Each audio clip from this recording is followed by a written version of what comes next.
Que a graça e a paz do nosso Senhor Jesus Cristo esteja sobre ti, hoje e sempre.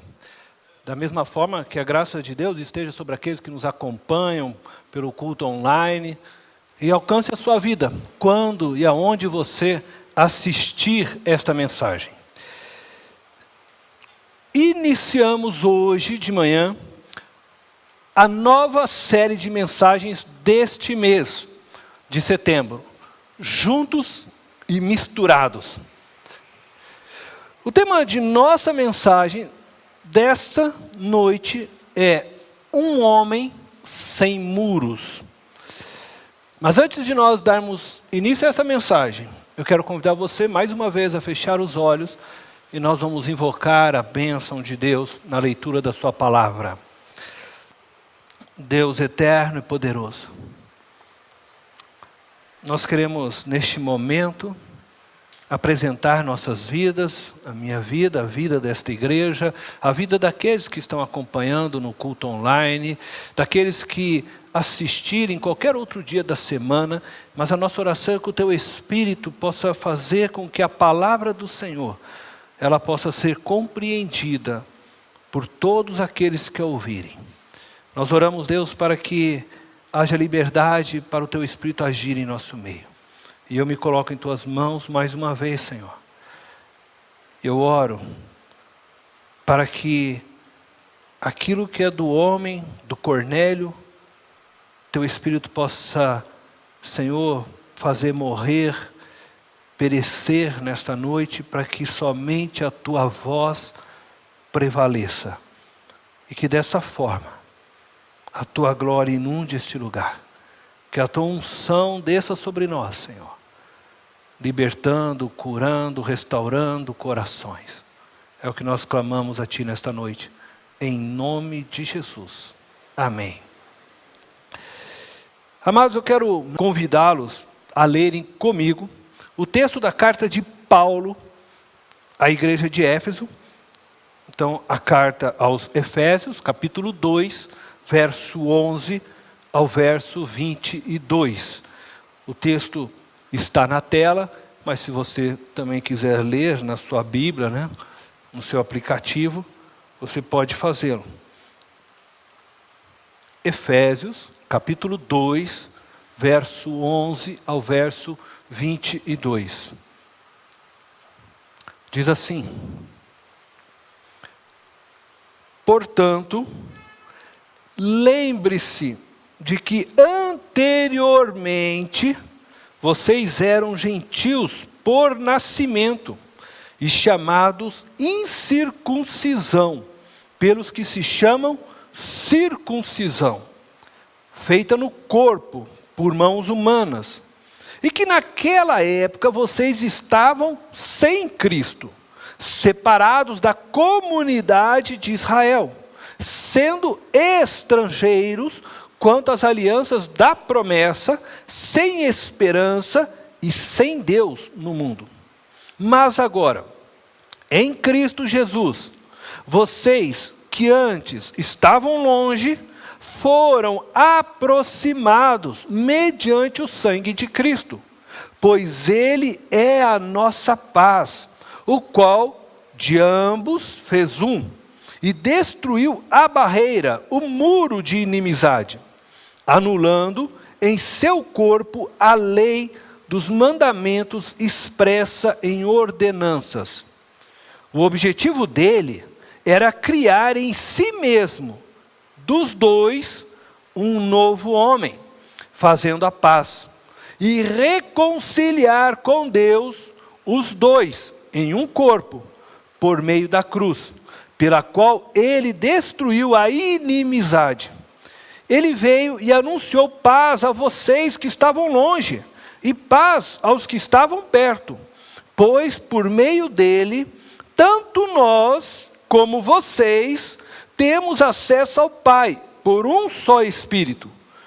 Portanto, vocês já não são estrangeiros, nem forasteiros, mas concidadãos dos santos e membros da família de Deus, edificados sobre o fundamento dos apóstolos e dos profetas, tendo Jesus Cristo como pedra angular, no qual todo o edifício é ajustado e cresce para tornar-se um santuário santo no Senhor.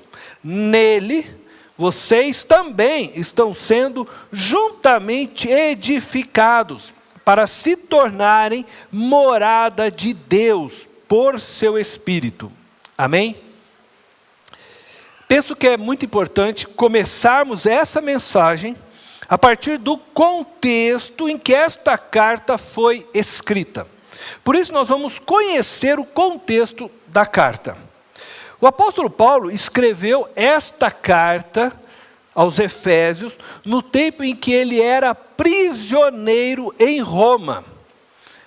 Os estudiosos do ministério de Paulo, da vida de Paulo, explicam que esse aprisionamento é provavelmente, e quase todos afirmam, o registrado por Lucas no livro de Atos dos Apóstolos, no capítulo 28, o último, né, capítulo do livro de Atos.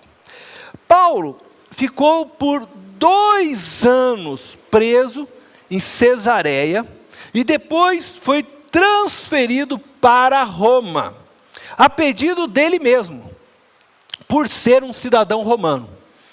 Na capital do Império Romano, o apóstolo permaneceu por cerca de mais 2 anos em prisão domiciliar, onde ele podia receber visitas, e onde, segundo os estudiosos, entre os anos 60 e 63 depois de Cristo, ele escreveu esta carta que estamos lendo, a carta aos irmãos aos Efésios, e também escreveu lá uma carta aos irmãos da cidade de Colosso, a carta aos Colossenses.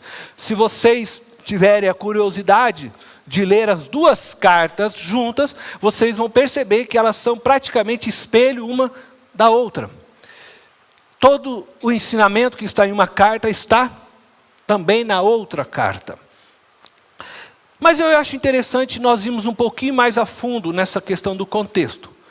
Então, eu quero ver com vocês o contexto do aprisionamento de Paulo.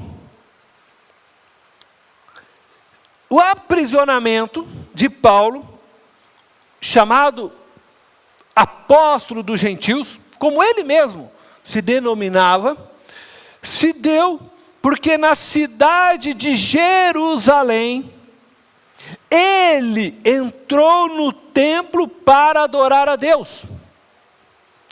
Alguns judeus o reconheceram, mesmo estando ele naquela ocasião com a cabeça raspada, como ritual de purificação exigido pela lei. Mas ao reconhecerem a presença de Paulo, alguns levantaram-se e o acusaram de perverter a lei de Moisés, pois Paulo pregava que a salvação era pela graça somente, e que Cristo Jesus havia incluído os gentios na família de Deus. Paulo também, nessa mesma ocasião, foi acusado de ter profanado o templo. Agora preste atenção na acusação de profanação. Ele foi acusado de profanar o templo por ter, segundo os acusadores, nós não sabemos se de fato ele o fez, apenas existe uma acusação, e segundo os acusadores, ele havia levado gregos, gentios, para dentro do templo, para dentro daquele lugar sagrado. E o grego, o gentio, era um homem chamado Trófimo, da cidade de Éfeso. Conforme nós podemos ler em Atos, capítulo 21, verso 28 e 29, e eu quero ler esse texto com vocês, porque eu julgo ser importante para a compreensão da carta que Paulo escreve então aos Éfesos. Atos, capítulo 21, verso 28 e verso 29. Então diz assim: gritando: israelitas, ajudem-nos! Este é o homem que ensina a todos em toda parte contra o nosso povo, contra a nossa lei e contra este lugar. Além disso, ele fez entrar gregos no templo e profanou este santo lugar. Anteriormente, eles haviam visto o Efésio Trófimo na cidade com Paulo e julgaram que Paulo o tinha introduzido no templo. Eles viram este homem andando na cidade com Paulo, foi passear lá no shopping de Jerusalém, mas por terem visto ele já com Paulo, já julgaram que Paulo também o tivesse colocado no templo. Não sabemos se de fato fez ou não, mas ele foi julgado por isso. Paulo foi preso por causa da sua pregação aos gentios e porque, segundo eles, ele havia introduzido um homem da cidade de Éfeso naquele local. Isso nos faz entender todo o contexto desta carta também aos Efésios, e que nós falaremos um pouco mais à frente. Mas lembro a vocês que esta carta, Paulo está buscando mostrar, desde o início do capítulo 1, que os gentios já haviam sido escolhidos antes da criação do mundo em Cristo Jesus. Consegue entender? Ele foi acusado porque um homem de Éfeso estava dentro do templo. Os judeus os rejeitavam. E agora Paulo escreve uma carta dizendo para eles, lá dessa cidade: vocês já tinham sido escolhidos por Deus em Cristo antes da fundação do mundo. Bom, a pregação de Paulo incomodava os judeus, porque eles compreendiam o mundo através da existência de dois homens e um muro entre estes dois homens. Deixe-me explicar melhor o que significa então para os judeus, a figura de dois homens e um muro.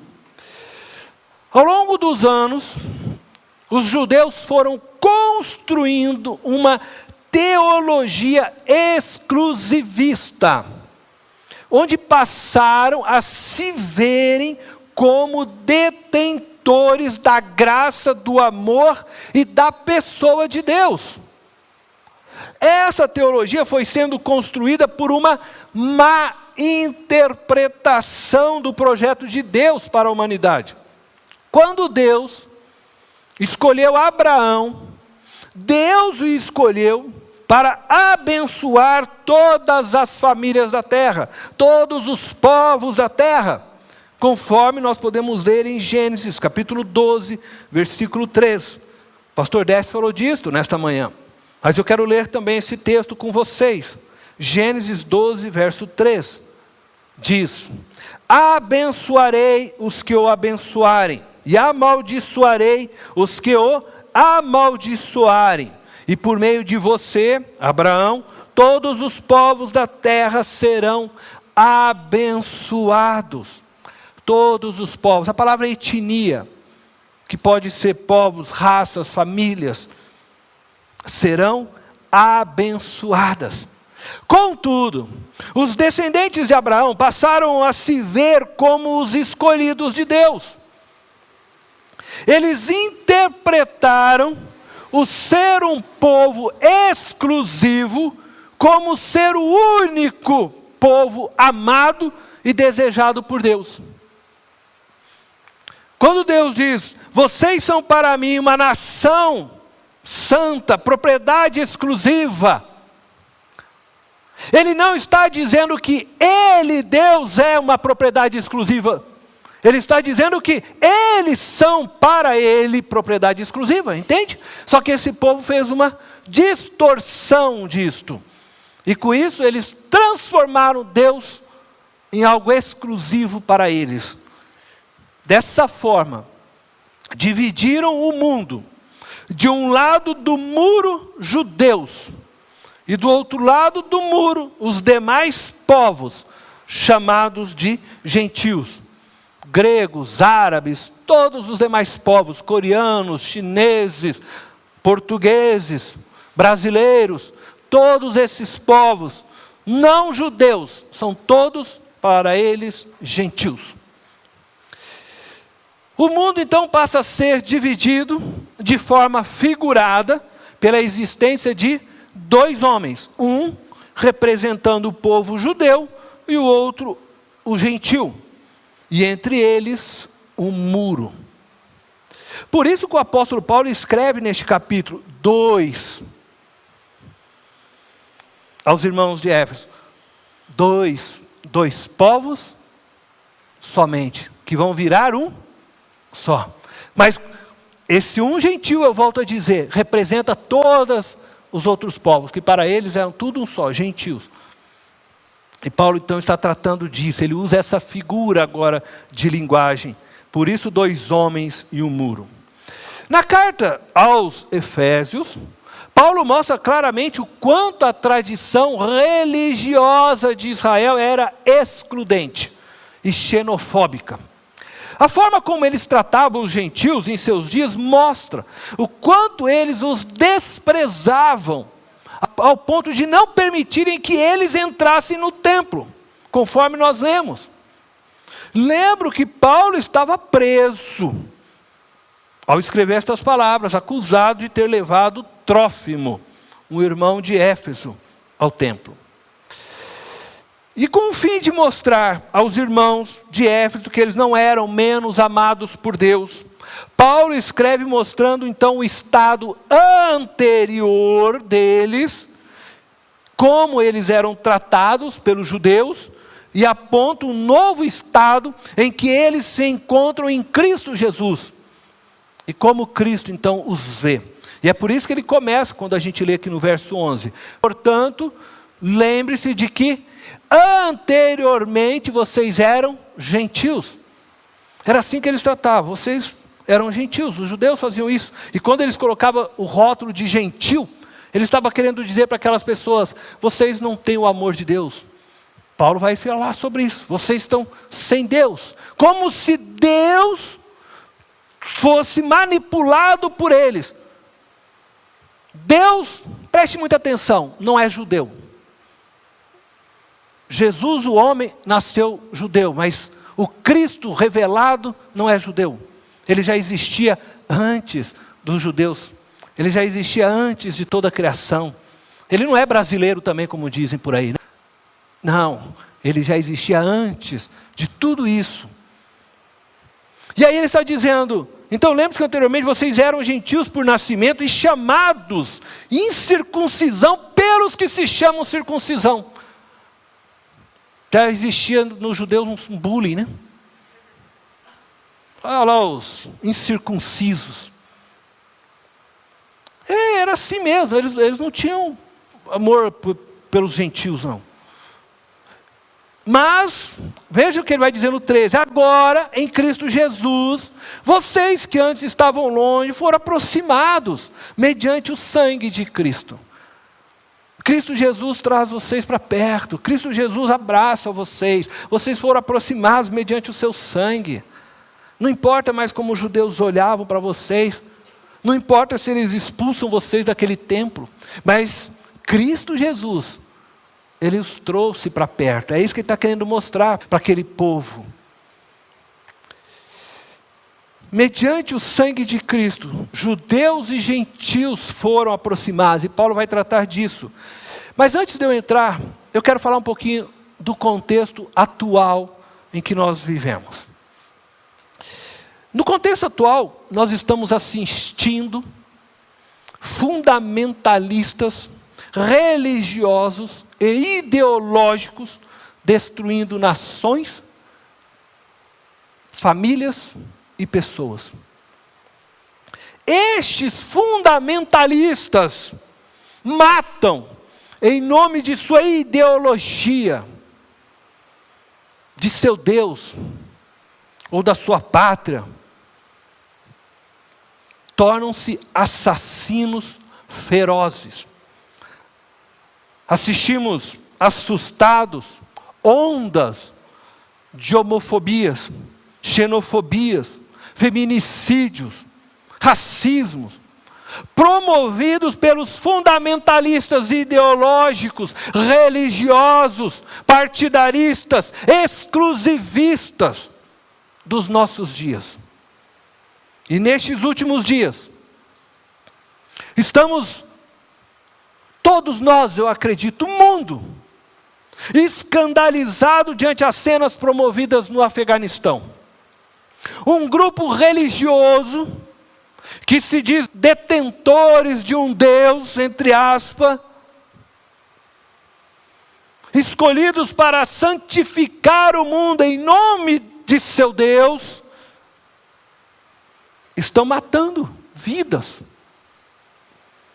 destruindo famílias que não se submetem ao seu credo religioso ou à sua política religiosa. Assim como os judeus, citados por Paulo, eles dividem o mundo em 2 homens e um muro. De um lado, talibãs, e do outro lado, todos aqueles que não são talibãs. Os judeus, atualmente, com a exceção dos judeus messiânicos, que são aqueles que creem em Cristo Jesus como Messias, Salvador, continuam dividindo o mundo também em 2 homens, em um muro. De um lado, eles, judeus, e do outro, os gentios, incluindo nós, gentios, aos olhos deles. Continuam acreditando que o Deus de Israel, o Deus a quem Jesus chama de Pai, tem interesse somente neles. Mas também não podemos negar que dentro do cristianismo, também existem fundamentalistas religiosos e exclusivistas, tão nocivos à sociedade quanto o grupo do Talibã. Estes cristãos rejeitam todos aqueles que não se comportam como esperado por eles, que não se encaixam na sua forma tribal de ser, que fecham as portas das igrejas para aqueles que eles julgam pecadores. Não importa, queridos, aonde os fundamentalistas se encontram, em que ideologias ou religiões eles estão inseridos, partidos políticos, porque eles sempre serão um problema para a sociedade aonde estiverem inseridos, uma vez que eles tratam o outro como inimigo e indigno de participarem de sua sociedade e de sentarem em suas mesas. O outro, aos olhos destes, é um mal que precisa ser eliminado, ao invés de serem alvos do amor. Jesus nos ensina a amar até os nossos inimigos. Toda forma de fundamentalismo gera uma força opressora por não aceitar o diferente. O fundamentalista, ele quer de alguma forma oprimir aquele que ele considera então um adversário, um inimigo. E eu vou dizer que todo fundamentalista é um idólatra. A sua fé está no conjunto de credos ou da sua ideologia. Ele crê na sua ideologia e não em Deus. Ele crê nos credos que ele segue, não na pessoa de Deus. Contudo, Paulo nos mostra que Jesus, dos 2 homens, fez um. E o muro que os separava, ele destruiu.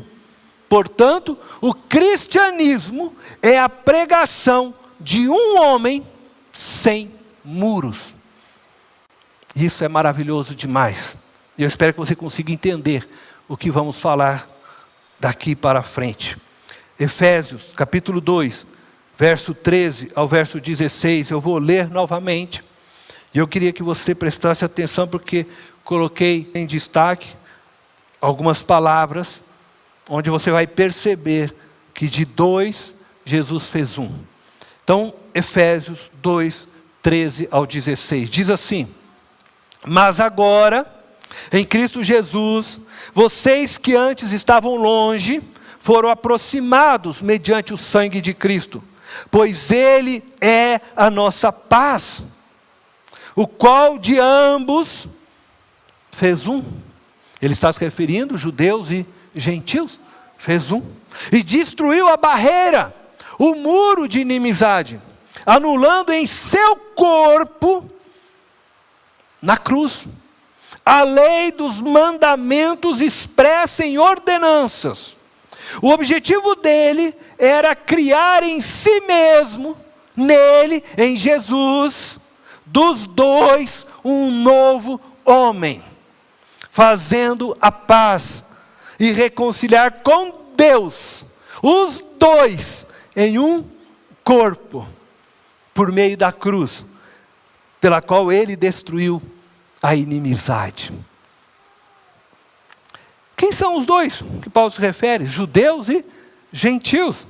Jesus encontrou estes dois homens em inimizade, mas mediante o seu sangue os aproximou, promoveu a paz entre eles e destruiu a barreira, o muro que os separavam. O muro a que Paulo se refere era a lei de Moisés. Jesus tirou a lei, tirou aquilo que era o muro. O que Paulo está dizendo é isso. Ele anulou no próprio corpo, e ele uniu os dois homens em si mesmo, formando um novo homem. Isto é a igreja. Nem judeu, nem gentios, Cristo constrói a igreja. A igreja. A igreja é o quê? O corpo de Cristo. Portanto, todo movimento de separação, de desunião do corpo, é um movimento contra a obra de Cristo na cruz. Todo movimento de exclusão, que não aproxima o outro de Cristo, é um movimento contra a obra de Cristo. O cristianismo é a existência deste novo homem sem muros. O cristianismo é a fé proclamada a todos, sem distinção de raça, de credo, de sexo, de classe social ou de qualquer outra divisão. A igreja, como corpo de Cristo, é o novo homem sem muros. Eu quero concluir com vocês, os versos finais deste texto de Efésios que nós lemos hoje. Nós vamos ler com muita calma agora estes versos, são muito profundos o que aqui diz. Verso 17, diz assim: Ele veio e anunciou paz a vocês que estavam longe. Longe se refere aos gentios. Quem eram os gentios a quem Paulo pregava? É muito fácil nós dizermos que os gentios eram os gregos, eram os irmãos da cidade de Éfeso, os irmãos da cidade de Colosso, da Macedônia, eram eles. Mas quem eram de fato essas pessoas a quem Paulo pregava? Eram aqueles que estavam encarcerados, presos em Filipos, quando houve um terremoto, ladrões, bandidos, assassinos. Sim, era aquela jovem que estava endemoniada, com espírito de adivinhação, e que os homens a usavam para ganhar dinheiro. Era ela, a espírita, médium, carregando demônios dentro de si própria. Era ela. Quem que eram os gentios? Eram aqueles gentios da igreja de Corinto, que fazia relação sexual com a própria mãe. Era esses gentios a quem Paulo está se referindo e escrevendo. Quem eram os gentios? Eram aqueles que lá na cidade de Éfeso adoravam a Diana. E a adoração a Diana era uma adoração de orgia. A adoração a Afrodite era feita com orgia. Eram homens e mulheres acostumados a orgias. Homens que se entregavam a homens, mulheres que se entregavam a mulheres. Eram essas as pessoas gentias a quem Paulo ia pregar o evangelho de Deus. Estes estavam longe. Estavam longe porque haviam construído muros e paredes para que eles não entrassem no templo. Agora, será que a igreja de hoje não faz a mesma coisa? Não estamos nós construindo muros e paredes, dizendo fiquem vocês lá porque vocês não podem ter Cristo. Cristo é nosso. E aí rejeitamos as pessoas. Não sentem na mesa de Cristo. Essa mesa é minha. Paulo, ele larga tudo isso e vai pregar para estas pessoas. Estas pessoas são gentios que ele se refere. São gentios que foram se convertendo, porque ele foi tirando a parede, tirando o muro e dizendo, Cristo morreu por você. Cristo morreu para que você encontre salvação, para que você saia desse mundo endemonizado, para que você saia desse mundo de orgias, para que você encontre um Deus que te ama. Na cruz, Cristo morreu por vocês. Quando nós vamos sair e anunciar este amor? Quando nós vamos tirar os muros que nos separam? Quando vamos abraçar o pecador? E ele continua, Cristo estabeleceu a paz, e a paz aos que estavam perto. Agora ele está falando aos judeus que haviam recebido este evangelho. Verso 18, pois por meio dele, tanto nós, que recebemos a revelação de Deus, como vocês que não tinham recebido a revelação, temos acesso ao Pai por um só Espírito. Portanto, vocês que não tinham a revelação, mas agora têm, já não são estrangeiros, nem forasteiros, mas concidadãos dos santos e membros da família de Deus, edificados sobre o fundamento dos apóstolos e dos profetas, tendo Jesus Cristo como pedra angular, no qual todo edifício é ajustado e cresce para tornar-se um santuário santo no Senhor. Nele, em Cristo, vocês também estão sendo juntamente edificados para se tornarem morada de Deus por seu Espírito. E a palavra nele é fundamental para compreendermos o que Paulo está dizendo. O Espírito Santo de Deus age no mundo, revelando Deus por meio da sua criação, revelando Deus por meio da sua palavra, revelando Deus através do Filho Jesus Cristo. Aqueles que se abrem para essa revelação são conduzidos pelo Espírito Santo a Jesus Cristo, se tornando um com Ele, e nele passam a serem trabalhados pelo próprio Santo Espírito, para se tornarem morada de Deus. Em Cristo Jesus, Deus abençoa e habita toda a família humana que nele, em Cristo, crer. Não há fora de Cristo salvação, não há fora de Cristo esperança, mas em Cristo todo ser humano é abraçado por Deus. Em Cristo todo ser humano tem a oportunidade de ser salvo. O véu foi rasgado para que todo ser humano, por meio de Cristo, o único caminho, possa encontrar salvação.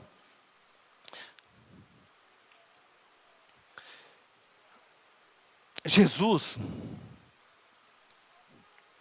não faz distinção de cor, de raça.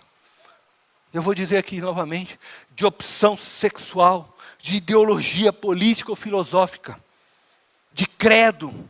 Jesus morreu por aqueles talibãs. Jesus morreu pelos travestis que estão aí na rua. Jesus morreu pelas pessoas que estão vivendo nas orgias. Jesus morreu como morreu para aqueles que estavam lá naquelas orgias na Diana. E que Paulo alcançou com a graça. Como aqueles corintos cujas mulheres raspavam a cabeça porque eram sacerdotisas de Diana.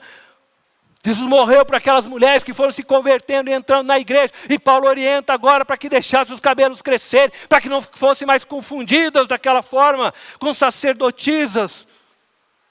Morreu por elas, Jesus morreu por estes que estão no mundo perdido em trevas. Nós somos a igreja que precisa ir.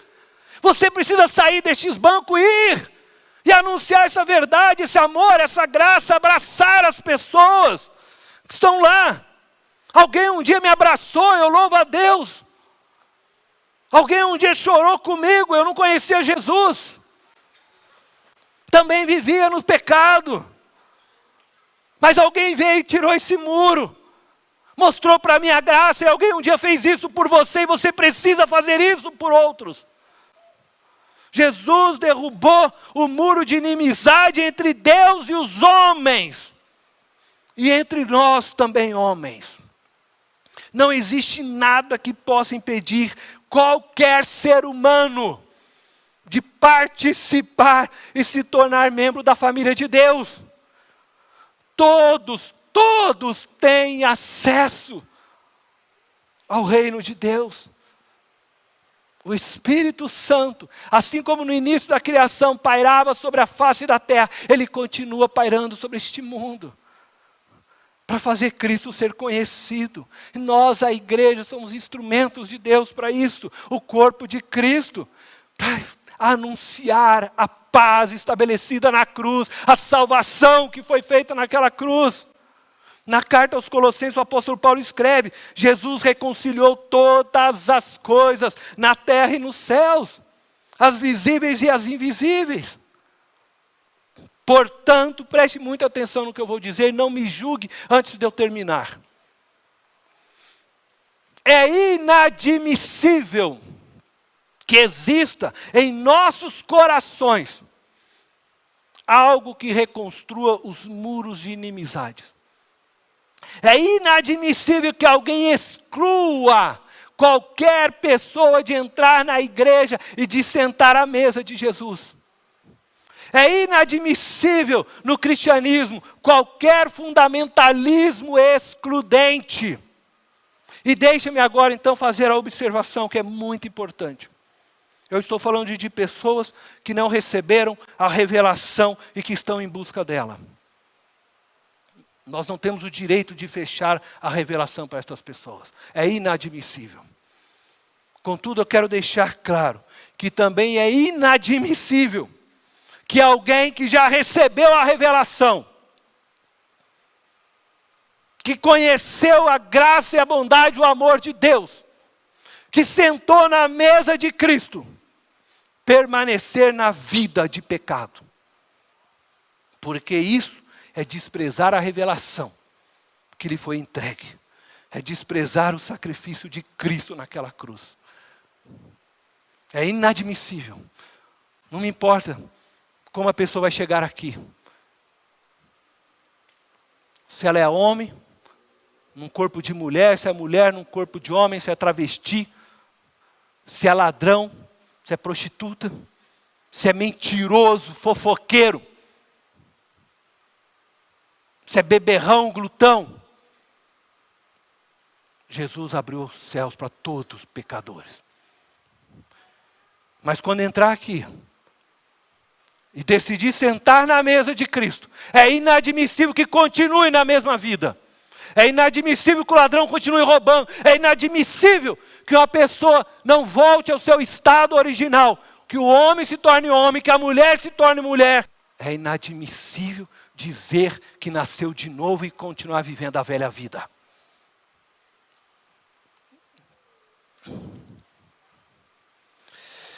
O muro foi derrubado por Jesus.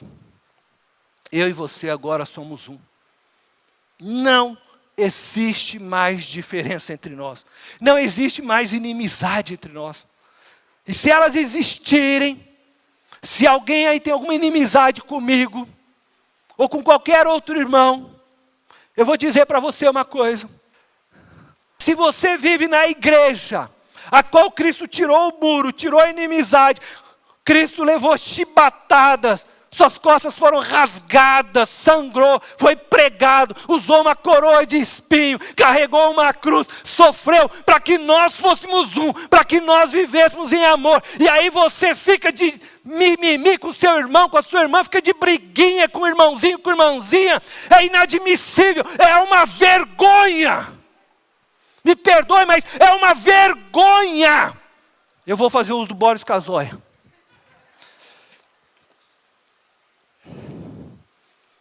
Vai pedir perdão, vai se reconciliar. A Bíblia fala isso. Se você sabe que alguém tem algo contra você, antes de colocar a tua oferta, vai se reconciliar, porque isso é ofensa no corpo de Cristo. Você acha que tudo que Cristo sofreu naquela cruz foi para que você pudesse comprar um carro novo? Não foi, não. Você acha que tudo que Cristo sofreu na cruz foi para você poder comprar uma mansãozinha? Não foi. Tudo que Cristo fez naquela cruz foi para destruir as obras do diabo. Portanto, não deixe o diabo reinar novamente. Amém? E meu apelo hoje é: venha ser um com Cristo.